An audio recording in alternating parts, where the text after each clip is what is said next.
May 1851.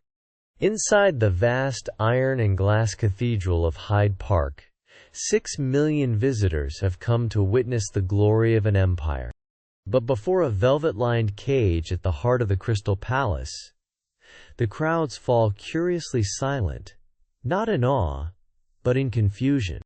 The Koh-i-Noor, seized from a 10-year-old Maharaja and carried across oceans in the pocket of a conqueror, sits inert beneath its gas lamps, a lump of gray disappointment. Women crane their necks. Men mutter.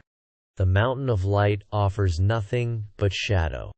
Willem Haas stands apart from the murmuring crowd, his cutter's eye reading what others cannot. Dormant fire, imprisoned geometry, a sleeping god waiting to be woken. He alone understands that this stone is not finished. And somewhere deep within him, a hunger quietly takes root. The commission arrives on a gray Tuesday morning in February 1852. A sealed letter bearing the royal crest pressed deep into crimson wax. Willem Haas turns it in his calloused hands before breaking it open, his workshop silent save for the ticking of a bracket clock and the distant cry of Thames bargemen. The honor is staggering. The Koh-i-Noor, 186 carats of ancient Indian stone, has underwhelmed an empire, and Haas has been chosen to remedy that failure. But the official who delivers the formal papers lingers uncomfortably in the doorway, speaking in lowered tones of Mughal emperors undone, of Persian conquerors reduced to madness, of a Sikh kingdom dismantled within a generation of the stone's possession. Haas dismisses the warning as superstition. He is a craftsman. He trusts geometry, light, and the steady nerve of trained hands. He does not yet know what the diamond will cost him. Midnight. The workshop breathes with the smell of lamp oil and stone dust. Willem Haas bends over the wheel, his loupe pressed deep into the socket of his eye, and the world contracts to a single blazing point of light. The Koh-i-Noor sits before him, 186 carats of compressed eternity, older than the dynasties that bled for it. He applies the scaife, that rotating iron disc dressed with diamond powder and oil, and feels the resistance immediately. Not the resistance of mineral against mineral, but something stranger, a reluctance, almost willful. He adjusts the angle. The stone yields. He adjusts again. It resists. Night after night, the rhythm becomes ritual. The ritual becomes reverence. The reverence cracks open into something darker. What Willem does not yet know is that he is not alone in this building. London fog curls through the gaslit alleys of Hatton Garden like smoke from a dying empire. Willem Haas emerges from the workshop just past 9, his coat dusted with diamond powder, his hands still trembling from the day's grinding. He does not yet know the name of the man standing in the shadows. Only senses a stillness that does not belong to this restless city. Arjun Singh, once keeper of the Lahore treasury's innermost sanctum, has crossed 3 seas and survived a dozen English winters to stand in this particular darkness. He watches with eyes that have memorized every facet of the stone now locked inside British vaults. He does not grieve loudly. He grieves with precision. And soon, precision will demand more than watching. In the gaslit amber of Willem's workshop, 2 worlds collide without violence. Arjun moves through the clutter of tools and diamond dust, like a man navigating ruins he once called home. He lays before the cutter a lineage, not in documents, but in memory. Babur's wonder, Shah Jahan's pride, Nadir Shah's bloody conquest, Ranjit Singh's final breath. Each name lands like a chisel strike, precise and irreversible. Willem's hands, already calloused from weeks of grinding the stone, grow still. He stares at the Koh-i-Noor resting in its clamp, smaller now than history made it, diminished already by British ambition and his own obedient blade. Arjun asks nothing. He simply bears witness. And that, perhaps, is the most devastating demand of all. Now Willem must decide what his hands are truly capable of. The wheel turns.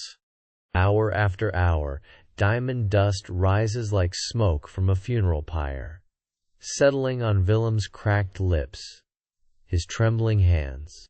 He no longer sleeps, not truly. Instead, he drifts between the grinding wheel and visions he cannot explain. Candlelit Durbar halls where the stone blazed at an emperor's throat, the scent of jasmine and blood, the sound of women weeping as Lahore fell silent under foreign boots. Each facet he carves erases another memory the diamond carries within its ancient depths. Coronations, conquests, the desperate prayers of men who believed it held the world's fate. Willem begins to understand, with cold and terrible clarity, that he is not merely reshaping a gemstone. He is dismantling a civilization's last witness. And somewhere in the London fog, a figure is watching him do it. The wheel turns one final time. A shower of diamond dust catches the lamplight. Particles of ancient India, suspended briefly in the cold London air before settling like forgotten prayers onto the workshop floor. Willem Haas lifts the stone. What greets him is extraordinary. A constellation compressed into 86 facets, blazing with a cold, imperial fire that would satisfy every expectation of the British crown. He has done what the Queen demanded. He has made it magnificent. And yet his hands begin to tremble. Something irretrievable has been surrendered to the grinding wheel. Centuries of Mughal devotion, of blood and conquest in sacred keeping, reduced to geometry and brilliance. He sets down his tools with terrible care, and weeps without knowing fully why. Outside in the narrow street below, a lone figure watches the workshop window, and he has been waiting a very long time. May 1857. The sepoy rifles have spoken, and the subcontinent convulses. In Willem's cramped Hatton Garden workshop, candlelight trembles across the letter. Ink still sharp, the seal of the East India Company pressed like a wound into pale wax. He reads it once, then again. Arjun Singh, last keeper of a vanished treasury, is dead. Cut down in the smoke-choked streets beyond the Red Fort's walls, a man who carried a civilization's grief in his bare hands, and found neither mercy in Delhi nor belonging in London. The Koh-i-Noor sits on its velvet cushion, recut, reshaped, diminished and magnificent all at once. Willem sets the letter down beside it. For a long moment, the two objects share the silence. Tomorrow, the diamond will be delivered to the crown. Tonight, Willem must decide what he truly knows about what he has done. The gaslit halls of Buckingham Palace blaze with reflected light. On the Queen's breast, the Koh-i-Noor blazes.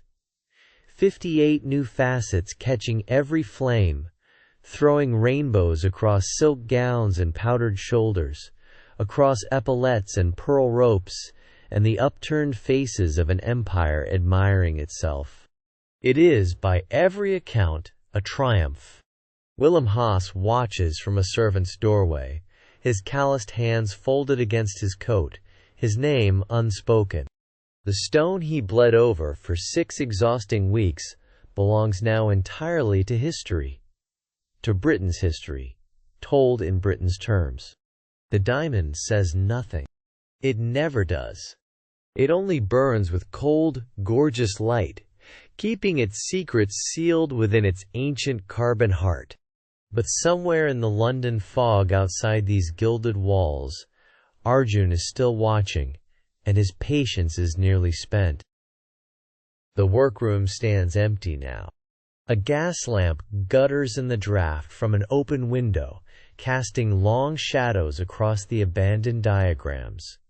Weeks of obsessive geometry, angles measured to the fraction of a degree.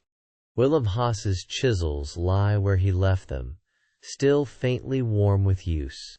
Diamond dust coats every surface like the finest snow, settling into the grain of the workbench, into the creases of his leather apron crumpled on the floor. The letter sits open, its ink barely dry. One sentence. No signature. The Koh-i-Noor rests in its velvet cradle, recut, reborn, burning with cold brilliance, as if nothing has passed between them at all. Somewhere in London's labyrinthine streets, Arjun is already moving, drawn toward the silence the diamond has left behind.